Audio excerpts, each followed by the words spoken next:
হাজার হাজার বছর আগের কথা। কুরুক্ষেত্রে বিশাল রণাঙ্গনে মুখোমুখি দাঁড়িয়ে আছে দুটি দল।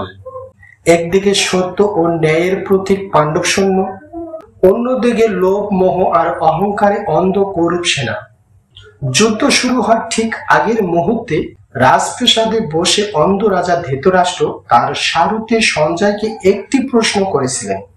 মহর্ষি বেদব্যাস রচিত শ্রীমদ্ ভগবদ গীতার প্রথম শ্লোকটি শুরু হয় ধৃতরাষ্ট্রের এই প্রশ্নের মাধ্যমে।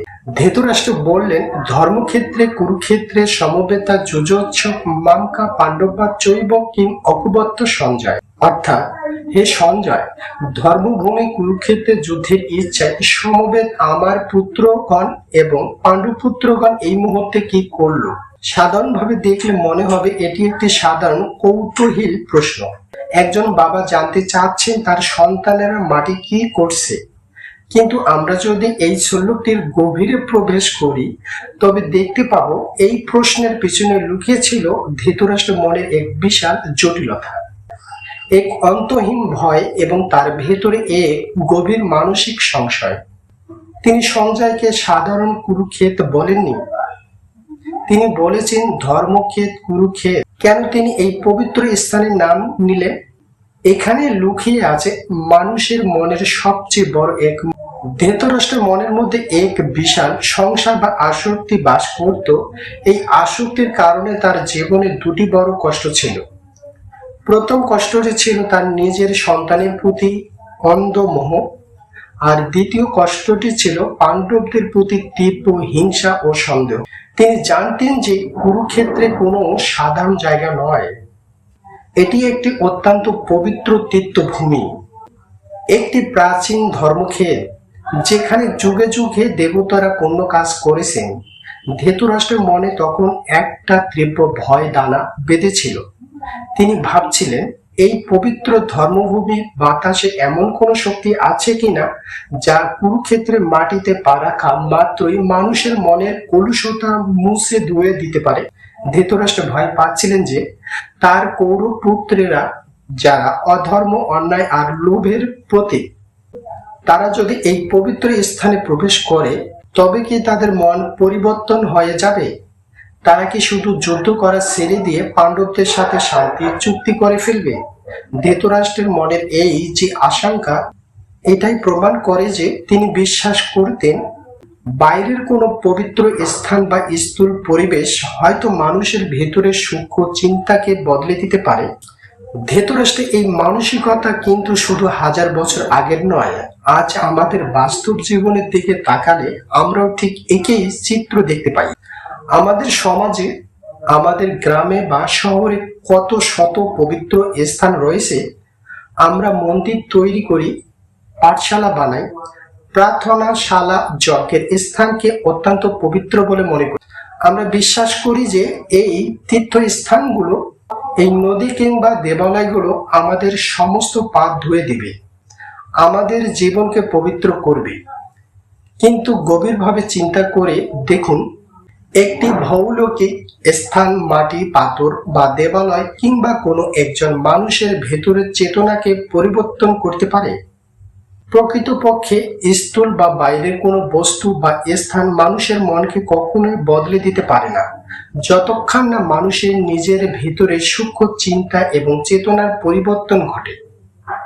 আমরা অনেক সময় দেখি মানুষের অনেক বড় বড় তীর্থক্ষেত্র যায়, মন্দিরে গিয়ে মাথা নত করে, কিন্তু মন্দির থেকে বের হয়ে আবার অন্যর নামে পরনিন্দা করে, নিজের ভাইয়ের সাথে সম্পত্তির জন্য বিবাদে জড়ায় এবং মনের ভেতরে তীব্র হিংসা ও সন্দেহ পুষে রাখে।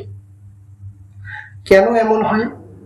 কারণ সেই স্থূল তীর্থ বা মন্দির তার বাইরের শরীরটাকে স্পর্শ করেছে, কিন্তু তার ভেতরের সূক্ষ্ম মনকে পরিবর্তন করতে পারেনি। মনের ভাব, আবেগ এবং কুচিন্তা যদি পরিবর্তিত থাকে তবে পৃথিবীর কোনো পবিত্র স্থান, কোনো গির্জা, কোনো মন্দির বা কোনো নদী মানুষকে পবিত্র করতে পারে না। বাইরের এই পরিবেশ যে মানুষকে বদলাতে পারে না, এই সত্যটি স্বয়ং ভগবান শ্রীকৃষ্ণ গীতার ৬ষ্ঠ অধ্যায়ে ৫ম শ্লোকে অত্যন্ত স্পষ্টভাবে ঘোষণা করেছেন।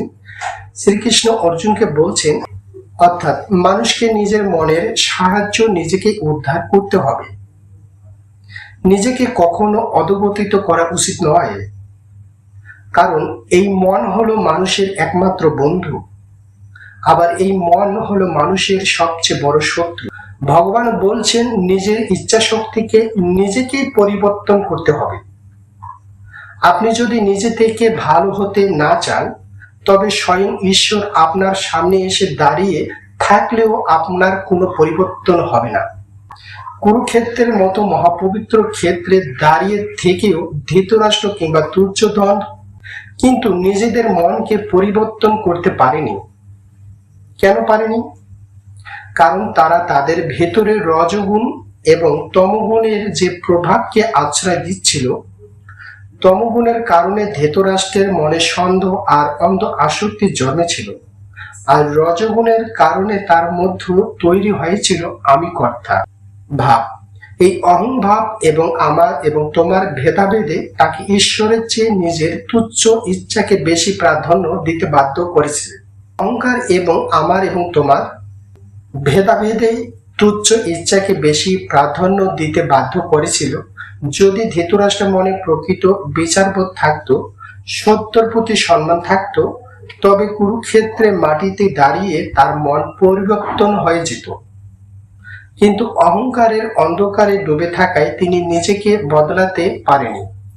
তাহলে গীতার এই প্রথম শ্লোক থেকে আজ আমাদের জীবনের সবচেয়ে বড় শিক্ষাটি কি? শিক্ষাটি হলো কোনো মাটি বা মন্দির আপনাকে শান্তি দিতে পারবে না, যতক্ষণ না আপনি নিজের মনকে শান্ত করেছেন। আপনার মনের ভিতরে যে কাম, ক্রোধ, লোভ, মোহ, মদ এবং মৎসর্য রূপী কুরুক্ষেত্র চলছে, সেখানে আপনাকে নিজেই নিজের শিক্ষক হতে হবে। বাইরের জগতে পরিবর্তন খোঁজার আগে নিজের ভেতরের চিন্তাগুলোকে পরিবর্তন করুন। রজ আর তমগুণের অহংকার ত্যাগ করে শতগুণের আলোয় নিজেকে আলোকিত করুন। যেদিন আপনি নিজেকে নিজে পরিবর্তন করার সংকল্প নেবেন, সেদিন আপনার নিজের ঘরটাই হয়ে উঠবে এক পবিত্র তীর্থস্থান। নিজের মনের পরিবর্তনের এই যাত্রা আজই শুরু হোক। শ্রীকৃষ্ণের এই গভীর মনস্তাত্ত্বিক শিক্ষা আপনার জীবনে কতটা প্রভাব ফেলবে তা আমাদের কমেন্ট করে জানান। ভিডিওটি ভালো লাগলে লাইক করুন এবং সাবস্ক্রাইব করুন। আপনার প্রিয়জনের সাথে শেয়ার করে তাদেরও মনের কুরুক্ষেত্রকে চেনার সুযোগ করে দিন। সবাই ভালো থাকুন, সুস্থ থাকুন। হরে কৃষ্ণ।